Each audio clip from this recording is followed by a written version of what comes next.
உதயநிதியா? இப்ப உதயநிதிக்கு ஏதாவது தெரிஞ்சு பேசுறாரா தெரியாம பேசுறாரான்னு எனக்கு தெரியல.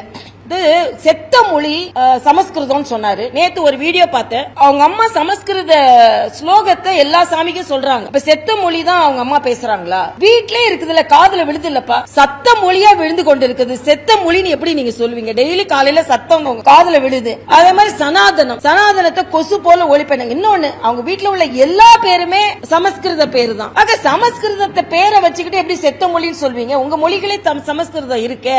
ஆக இன்னொரு மொழி மீது வெறுப்பை திணிக்க கூடாது. இன்னொன்று, இந்தி திணிக்கப்படுகிற என்ன சொன்னா நாங்க இவங்களை எதிர்த்து போராடுவோம். இல்லாத திணிப்பை எதிர்த்து நீங்க போராடுனீங்கன்னா, திணிப்பு என்று நீங்கள் போராடினீர்கள்.